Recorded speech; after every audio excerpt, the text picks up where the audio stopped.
সরকার কিছু কার্যক্রমের দায়িত্ব দেওয়া হয়েছে। অন্যতম কার্যক্রম হচ্ছে অর্পিত সম্পত্তি যাবতীয় সম্পত্তি উদ্ধার, সংরক্ষণ এবং রক্ষণাবেক্ষণ। আমরা খবর নিয়ে আমরা জানতে পারলাম যে এই জায়গাটি লক্ষ্মীনারায়ণ জিউর মন্দিরের জায়গা। এটা একটি দীর্ঘদিন যাবত প্রায় 20 থেকে অবৈধভাবে দখলে রয়েছে প্রায় 36% জায়গা। আমরা এই কারণে এই জায়গাটি আজকে মাননীয় জেলা প্রশাসক উনি তদন্ত সাপেক্ষে ওনারও সিলেটের মাধ্যমে তদন্ত করার পরে সেই তদন্ত রিপোর্ট এসেছে। এটা যাবতীয় সম্পত্তি। আপনারা জানেন যে যাবতীয় সম্পত্তি কখনো কোনো বিক্রিও হয় না, কোথাও কোনো মাইনাও হয় না, হস্তান্তরও করা যায় না। এটা দেবতার সম্পত্তি, যাবতীয় সম্পত্তি। আমরা সেই দেবতার সম্পত্তি উদ্ধার করার জন্য হিন্দু ধর্মীয় কল্যাণ ট্রাস্ট আমরা সরকারের পক্ষ থেকে মাননীয় জেলা প্রশাসনকে আমরা অনুরোধ করেছি, চিঠি দিয়েছি। আমাদের চিঠির বলে উনি আজকে সেটা উদ্ধারের জন্য তদন্ত সাপেক্ষে সেটা উদ্ধারের জন্য আজকে ওনার জেলা প্রশাসকের পক্ষ থেকে প্রশাসনের কর্মকর্তারা এসেছে। আজকে এই যাবতীয় সম্পত্তিটি উদ্ধার করে অবৈধ দখলদার থেকে উদ্ধার করে সেটা হিন্দু ধর্মের কল্যাণ ট্রাস্টের কাছে সেটা অর্পণ করা। আমরা হিন্দু ধর্মের কল্যাণ ট্রাস্ট সেটা আজকে হিন্দু ধর্মের কল্যাণ ট্রাস্ট সেটা এই দেবতার যে লক্ষ্মীনারায়ণ যে মন্দির রয়েছে সেই দেবতার মন্দির আমরা এটাকে স্থাপন করবো। সেটা আমরা রক্ষণাবেক্ষণের জন্য আমরা হিন্দু ধর্মের কল্যাণ এলাকার মাননীয় সংসদ সদস্য ওনার সার্বিক সহযোগিতায় ওনার জনাব আমাদের বাংলাদেশ আওয়ামী লীগের অন্যতম যুগ্ম সাধারণ সম্পাদক।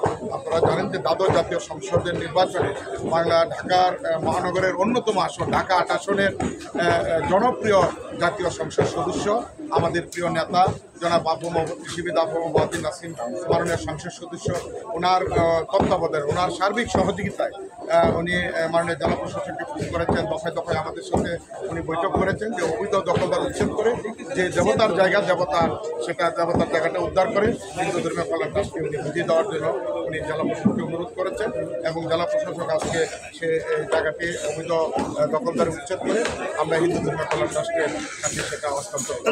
আমরা এখানে পূজা উদযাপন পরিষদের নেতৃবৃন্দরা সম্পৃক্ত রয়েছে, মহানগর সার্বজনীন পূজা কমিটির নেতৃবৃন্দরা এটার সাথে সহযোগিতা করছেন, হিন্দু ধর্মীয় কল্যাণ ট্রাস্ট সেটা সার্বিক তত্ত্বাবধানে সংরক্ষণে আছেন এবং আমাদের বিভিন্ন রাজনৈতিক দলের নেতৃবৃন্দরা বাংলাদেশ ঐক্য পরিষদ হিন্দু বিরুদ্ধ অনুষ্ঠান পরিষদের নেতৃবৃন্দরা আমাদেরকে সহযোগিতা করছেন।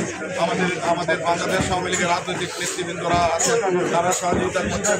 ইতিমধ্যে আমাদের মাঝে উপস্থিত আছেন আপনারা জানেন যে বাংলাদেশ কৃষক লীগের সংগ্রামী সভাপতি আমাদের প্রিয় নেতা জনাব কৃষিবিদ আমাদের শরীরচন্দ্র দাদা এই জায়গায় উপস্থিত আছেন।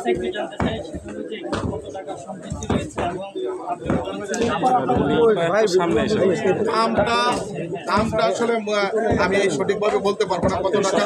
এটা ঢাকার প্রাণ কেন্দ্রে মতিঝিলে আপনারাই বোঝেন যে এটি 36% অবশ্যই একটি মূল্যবান জায়গা। এটার অনেক এটার দাম রয়েছে, সেটা আমি সুনির্দিষ্টভাবে বলতে পারবো। এরপরে আপনাদের প্ল্যানটা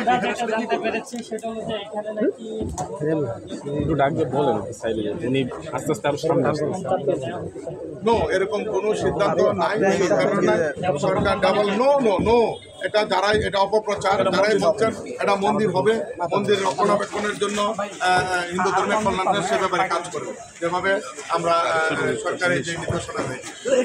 কি করবেন এখন আমরা এটাকে লক্ষ্মীনারায়ণ জিউর যে যার জায়গা দেবতার জায়গা আমরা দেবতার মন্দির এই জায়গায় স্থাপন করি। এখানে মন্দির স্থাপন সরকারের নির্দেশে যাই হচ্ছে সরকারের নির্দেশে সরকার ডিসি জেলা প্রশাসক ওনারও সরকার জেলা প্রশাসকের প্রশাসন আমাদেরকে বুঝিয়ে দিচ্ছেন হিন্দু ধর্মের কল্যাণ ট্রাস্ট হচ্ছে একটি সরকারি প্রতিষ্ঠান। এই জায়গার অন্য কোনো অপপ্রচারের কোনো সুযোগ না। যারাই বলছে এটা মিথ্যা অপপ্রচার, তারা মিথ্যা। দাদা এই জায়গাটা কারা দখল করে রেখেছিল এতদিন? এটা আমরা দেখেছি একজন আমি ঠিক নামটা বলতে পারছি না, একজন সাইনবোর্ড। এটা এক সময় ছিল কি বলে আনসার ক্যাম্প ছিল। আমরা মাননীয় স্বরাষ্ট্রমন্ত্রীর সাথে দেখা করতে গেলাম যে আনসার ক্যাম্পটা প্রত্যাহার করে নেওয়ার জন্য। আমাদের মাননীয় স্বরাষ্ট্রমন্ত্রী মহোদয় 3 মাসের সময় চেয়েছিলেন, উনি 3 মাসের পূর্বেই আনসার ক্যাম্পটা উনি সরিয়ে নিয়েছেন তারপর হঠাৎ করে দেখি যে একজন সাইনবোর্ড দিল যে বাইনা সূত্রে উনি এই জমির মালিক। কিন্তু আপনারা সবাই জানেন যে দেবত্ব সম্পত্তি, আমি ওনার নামটা জানি না, যে দেবত্ব সম্পত্তি কখনো হস্তান্তর, কখনো বিক্রি, বাইনা দেবত্ব সম্পত্তি কখনো হয় না। সেই কারণে আমি মনে করি এটা উনি অবৈধ দখলদার। আজকে জেলা প্রশাসক, আমরা আমার জেলা প্রশাসকের কাছে চিঠি দিয়েছি। আপনারা জানেন যে কোনো দেবত্ব সম্পত্তি বা সরকারি সম্পত্তি এটার কাস্টোডিয়ান হচ্ছে জেলা প্রশাসক। জেলা তদন্ত সাপেক্ষে প্রতিষ্ঠানের কাছে হস্তান্তর করছে।